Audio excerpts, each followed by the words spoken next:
உலகெங்கும் நிறைந்திருக்கும் தமிழ் நேயர்கள் அனைவருக்கும் எமது மனமார்ந்த வணக்கம்.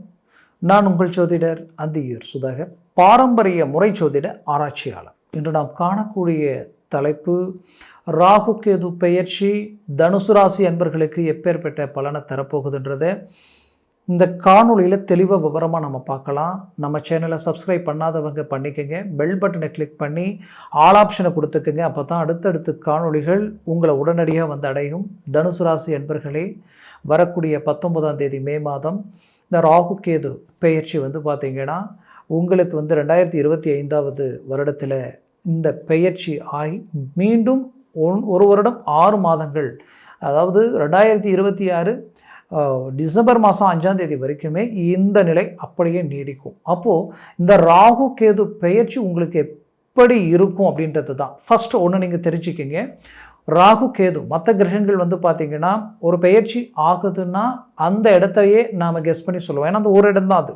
இப்போது எக்ஸாம்பிள் உங்களுக்கு குரு பெயர்ச்சி ஆகிடுச்சு, ஓகே, 6ஆம் வீட்டில் இருந்து குரு 7ஆம் வீட்டிற்கு வந்துட்டார். அப்போ 7ஆம் வீட்டில் இருக்கக்கூடிய குரு பார்வை டைரெக்டாக உங்களுக்கு கிடைக்கிது. இதனால் பெரிய லெவலில் சக்ஸஸ். 7இல் குரு இருந்தால் மிகச்சிறந்த அமைவுகளையும் உயர்தர வளர்ச்சியும் அடையக்கூடிய நிலையும் சுபகாரியம் சுப விஷயங்கள் நடக்கக்கூடிய நிலைகள் உருவாயிடும். அப்போது அந்த 7ஆம் வீட்டினுடைய பவர் பலன் இந்த லெவலுக்கு உருவாகும். அப்போது இந்த ராகு கேது அப்படின்னா 2 கிரகங்களுடைய அமைவுகள் இந்த இடத்துல உருவாகும். 2 இடத்தை இது குறிக்குது. அப்போது ராகு இருக்கிற இடத்துக்கு ஸ்ட்ரைட்டாக 180 டிகிரியில் கேது பகவான் நிற்பார். அப்போ ராகு இப்போ 4ஆம் வீட்டில் இருக்கக்கூடிய மீனத்தில் இருந்து 3ஆம் வீட்டிற்கு வரார். அப்போது கேது 10ஆம் வீட்டிலிருந்து 9ஆம் வீட்டிற்கு சுபஸ்தானத்திற்கு போகிறார். எப்போவுமே சுபஸ்தானத்தில் சுபகிரகங்கள் இருக்கிறது நல்லது, பட் பாவகிரகங்கள் இருக்கிறது சிறப்பில்லை. பாவகிரகங்கள் இருந்தால் அந்த இடத்த லாக் பண்ண பார்க்கும், அதை சார்ந்த விஷயங்களை பிளாக் பண்ண பார்க்கும். அந்த மாதிரி தான் இந்த 3ஆம் இடம்ன்றது மறைவு சம்மந்தப்பட்ட இடமா இருந்தாலும் அது வெற்றிக்குரிய இடம், சகாயம் சப்போர்ட்டுகளுக்கு சம்மந்தப்பட்ட இடம். அந்த இடத்துல பொறுத்தவரையிலும் சனியோ ராகுவோ சூரியனோ நின்னால் அந்த ஜாதகம் பவர்ஃபுல்லான ஜாதகம் நான் சொல்லிடுவேன். அவங்க திறமசாலிகள் நான் சொல்லுவேன். அவங்க எந்த இடத்துல வெட்டாலும் அந்த இடத்துல அவங்க சாதிச்சு காட்டிடுவாங்க. பட் அவங்க தான் வாழ்க்கையில் ரொம்ப கஷ்டப்பட்டவங்களா இருப்பாங்க. அவ்வளோ அனுபவங்கள் அவங்களுக்கு கிடைச்சி அங்கேருந்து ஒரு ஜம்ப், அந்த ஜம்ப் வேறு லெவலில் இருக்கும்.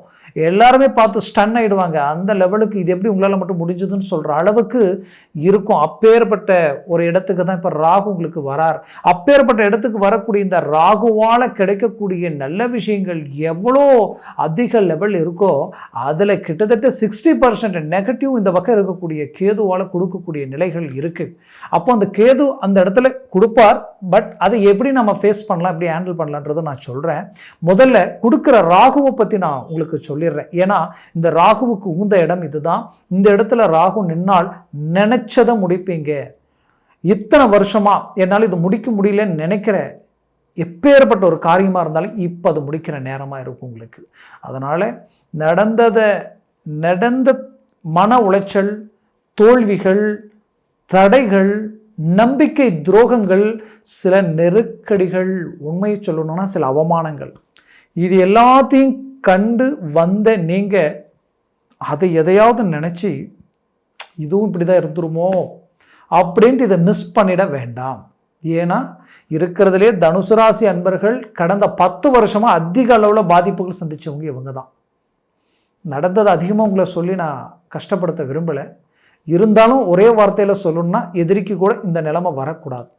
ஒரு விதத்தில் பாதிக்கப்படுறத வேற, ஒவ்வொரு விதத்துலையும் பாதிப்புகளை சந்தித்து தன்னை வேண்டியவங்களே தான் இழந்தா, தன்னை சார்ந்தவங்களே இழந்து, தனக்கு பிடிச்சவங்களை பிரிஞ்சு, அது மட்டுமல்ல தன் வாழ்க்கையில் ஓப்பனாக சொல்லணும்னா இவங்கள மாதிரி இருந்தவங்களும் இல்லை, இவங்கள மாதிரி இப்போ இருக்கிறவங்களும் இல்லைன்ற அளவுக்கெல்லாமே பாதிப்புகளை கடந்து வந்தாச்சு. பட் ஒரு சின்ன வாய்ப்பு கிடைச்சா போதும், பெரிய லெவலில் சாதிச்சிடலான்ற தன்னம்பிக்கையோடு இருக்கக்கூடியவங்க தனுசு ராசி என்பர்கள். குரு பகவானின் ஆதிக்கத்தில் பிறந்த நீங்கள். அப்போது உங்களுக்கு பார்த்தீங்கன்னா இந்த ராகு கொடுக்கணும்னு நினச்சிட்டாருன்னா அவர் இவ்வளோ தான் கொடுப்பார்னு நினைக்க வேண்டாங்க. அவர் பெரிய லெவலில் கொடுக்கக்கூடிய அளவுக்கு ஸ்ட்ராங்கான இடத்துல, அதுவும் 3ஆம் வீட்டில் நிற்கிறாரு. அப்போது ஒரு புறம் உங்கள் முயற்சி சக்ஸஸ்ஃபுல் அடையுது. உங்களுக்கு சப்போர்ட், நிறைய சப்போர்ட்டுகள். அது எப்படின்னா சொந்தம், பந்தம், உற்றார், உறவினர், அதுலேயும் குறிப்பாக உங்களுடைய பின் சகோதரரால் 100% உங்களுக்கு அப்புறம் உங்களுக்கு பின்னாடி பிறந்தவங்க, அது உங்கள் பெரிய பச்சை பசங்களாக இருந்தாலும் சரி, இல்லை உங்களுடைய உடன் பிறந்தவங்களாக இருந்தாலும் சரி, ஏதோ உங்களுடைய தாய் வழி வர்க்க ரீதியில் இருக்கக்கூடிய சகோதர சகோதரிகளாக இருந்தாலும் சரி, உங்களுக்கு அவங்களால ஒரு பெரிய லெவலில் நல்லது நடக்க போகுது. 1. 2வது, 3ஆம் இடம்ன்றது தைரியத்தை குறிக்கும். அப்போது இத்தனை நாளாக நீங்கள் இறங்க யோசித்த சில விஷயங்கள் இப்போ யோசிக்காமல் இறங்கி செயல்படுத்தி முடிச்சிடுவீங்க. அப்போது இதுவே உங்களுக்கு ஃபர்ஸ்ட் சக்ஸஸ்ஃபுல். அதே நேரத்தில் இங்கே இருக்கக்கூடிய இந்த ராகு பகவான், அந்த ராகு பகவான் பெரிய லெவலில் கொடுக்குற இடத்துல இருக்கார். அடுத்தது பார்த்தீங்கன்னா இந்த ராகு பகவானுக்கு எதிர்மறைவாக நேரில் இருக்கக்கூடிய கேது 9ஆம் வீட்டில் இருக்கார். 9ஆம் வீடுன்றது என்னென்னா பாக்கியத்திற்குரிய இடமும் உங்களுடைய பேர், புகழ், அந்தஸ்து, மரியாதை சார்ந்த இடத்தை குறிக்கும். அப்போது அந்த இடத்துல இருக்கக்கூடிய கேது பகவான் என்ன பண்ணுவார்னா, ஏதாவது ஒரு விதத்தில் உங்கள் நேமை டேமேஜ் பண்ண பார்ப்பார். எப்படின்னா, எப்போவோ உங்களுடைய வேலையில் ஒரு சின்ன மிஸ்டேக் நடந்திருக்கும். அந்த மிஸ்டேக்கை நீங்கள் கண்டுக்காமல் விட்டுருந்தீங்கன்னா சடனாக இந்த இடத்துல அது ஏதோ ஒரு இடத்துல உங்களை வந்து பாதிக்கும். இதனால் சிலருக்கு வேலையை இழக்கக்கூடிய சூழல் கூட உருவாக வாய்ப்புகள் இருக்குது. அவ்வளோதான், எழுந்துருவீங்கன்னு சொல்லலை. ஏன் சொல்லலைன்னா, உங்களுக்கு 7 இருக்கக்கூடிய குருவால் உங்களுக்கு 3ஆம் வீட்டில் இருக்கக்கூடிய ராகு மேலேயும் அந்த பார்வை விழுது. அதே நேரத்தில் இங்கே இருக்கக்கூடிய இந்த குரு பகவான் பார்வை உங்கள் லாபஸ்தானத்துலையும் விழுது. நீங்கள் எங்கே இருக்கிறீங்களோ, எந்த துறையில் இறங்குறீங்களோ, இத்தனை நாளாக எந்த தொழிலில் பெரிய லெவலில் பாதிப்புகளை சந்திச்சு ஒவ்வொரு நாளும் படுத்த தூக்கம் இல்லை, மன உளைச்சல்கள் அதிகமாக இருக்குது, என்ன நடக்குன்னு தெரியல, இந்த பிரச்சனைகளை விட்டு வெளியில் வர முடியுமான்னு நினச்சி ஏங்குனீங்களோ, அந்த பிரச்சனைகள் எல்லாத்தையும் விட்டு வெளியில் வரக்கூடிய ஒரு நேரமாக இது இருக்க போகுது. அந்த பிரச்சனை எல்லாத்தையும் சரி செய்ய போகிறீங்க. அந்த லெவலுக்கு லாபம் உங்களுக்கு கிடைக்க போகுது. லாபஸ்தானத்தில் குரு பகவானுடைய பார்வை விழுது. அடுத்தது அதே குரு பார்வை உங்கள் ராசியவே பார்க்குறாரு.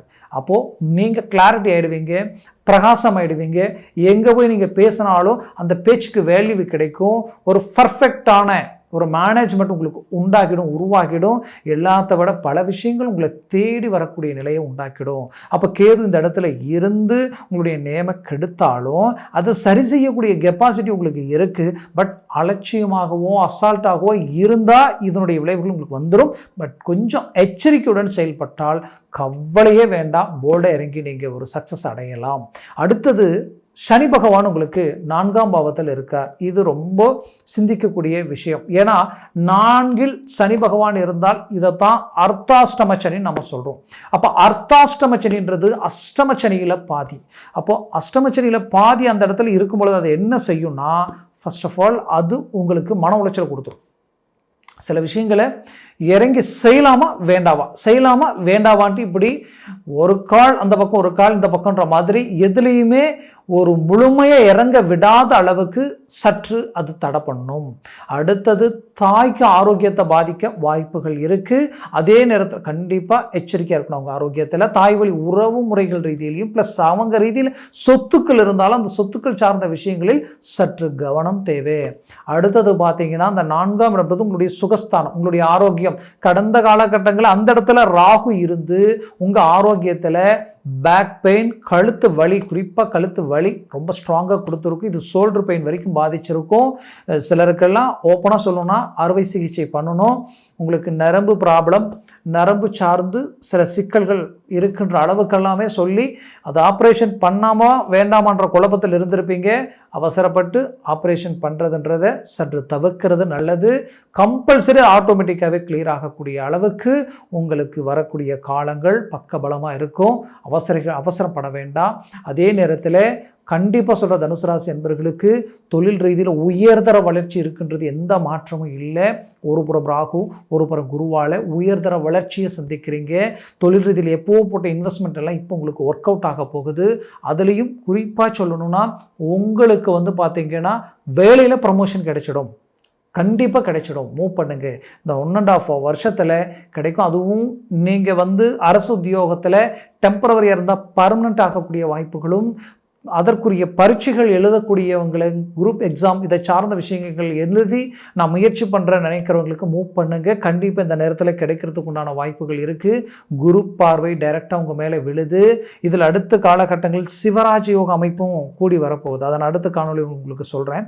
அப்போது இந்த மாதிரியான ஒரு சில வாய்ப்புகள் எல்லாமே உங்களுக்கு ஒரு பெரிய லெவலில் ஒரு ஒரு சக்ஸஸ்ஃபுல்லாக கொடுக்க போகுது. அதுலேயும் திருமண முயற்சிகள் நடக்கும். ரொம்ப மன உளைச்சல் அடைஞ்சிட்டீங்க, நல்ல நல்ல ஆப்பர்ச்சுனிட்டிஸ் காரணமே இல்லாமல் ரிஜெக்ட் ஆகி மனவர வரைக்கும் போய் திருமணம் நடக்காத அளவுக்கும் ரொம்ப மன உளைச்சல் கண்டிப்பாக நடக்குது. மூவ் பண்ணுங்க.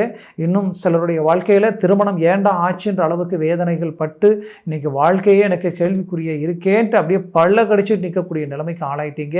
தனுசு ராசி என்பவர்கள் பெண்கள் எப்போவுமே பாசத்துக்கு கட்டுப்பட்டவங்க, அன்புக்கு கட்டுப்பட்டவங்க. உங்கள்கிட்ட நேர்மை, உழைப்பு, உண்மை எல்லாம் இருந்தும் கஷ்டப்பட்டு இன்றைக்கி அடுத்தது எதை நோக்கி அடி எடுத்து வைக்கிறது தெரியல. இந்த பக்கம் ஒரு புறம் நம்பிக்கை துரோகமும், நாம் எதிர்பார்த்தது ஒன்று, இங்கே நடந்தது ஒன்று. ஒவ்வொரு முறையும் தொழில் ரீதியில், வேலை ரீதியிலே ரொம்ப ரிஸ்க் எடுக்கிறீங்க, மூவ் பண்ணுறீங்க, ஓப்பனிங் நல்லா இருக்குது, போக போக அப்படியே டவுன் ஆகி அதை விட்டு வெளியில் வரவும் முடியாமல், அதை கண்டினியூ பண்ணவும் முடியாமல், மொத்தத்தில் 99% சக்ஸஸ்ஃபுல் ஆக்கி 1% எல்லாம் ட்ராப் ஆனால் அது எப்படி இருக்குமோ அப்படி ஆகி வாங்காத கடனுக்கு வட்டியை கட்டக்கூடிய நிலைமைக்கு ஆளாயிட்டீங்க. செய்யாத தவறுகளுக்கு பாதிக்கப்பட்ட அதனுடைய வழி வேதனை எப்படி இருக்குமோ அந்த சூழலை கடந்து வந்துகிட்டு இருக்கிறீங்க. கண்டிப்பாக சொல்கிறேன், உங்கள் நல்ல மனசுக்கு ஒரு நல்ல இலக்கை அடையக்கூடிய வழிகளும் வாய்ப்புகளும் உருவாகிட்டு இருக்கு. உங்களுக்கு கிரகங்களுடைய ரீதியில் தெய்வத்தினுடைய முழு பார்வையும் உங்கள் மேலே விழக்கூடிய ஒரு அருமையான வாய்ப்புகள் உருவாகுது. மூவ் பண்ணுங்க, முயற்சி எடுங்க, சக்ஸஸ்ஃபுல் அடைவீங்க. நான் சொன்ன பலன்கள் எல்லாம் கோச்சார ரீதியில் தான் சொல்லியிருக்கிறேன். ஜனன ஜாதகத்தில் திசா புத்திகள் ரொம்ப அவசியம். சர்வாஷ்ட வர்க்க பரல்கள் 4க்கு மேலே 6, 7, 8 இருந்துட்டால் வேறு லெவலில் ஒர்க் அவுட் ஆகும். அது 4க்கு கீழே 3, 2, 1, 0 வந்துட்டால் ரொம்ப நெகட்டிவாக மாறிடும். அதனால் உங்கள் ஜனன ஜாதகத்தை பார்த்து ஒரு முடிவெடுங்க. அது ஆகச்சிறந்ததாக இருக்கும். பார்க்கணும்னு நினச்சிங்கன்னா கீழே இருக்கக்கூடிய கான்டாக்ட் நம்பருக்கு கால் பண்ணி முன்பதிவு செய்து வாட்ஸ்அப் மூலமாக உங்கள் ஜாதகத்தை அனுப்பி தெளிவாக விவரமாக கேட்டு தெரிஞ்சுக்கிங்க. அதை சார்ந்த முயற்சிகள் எடுங்க. 100% சக்ஸஸ் அடைவீங்க.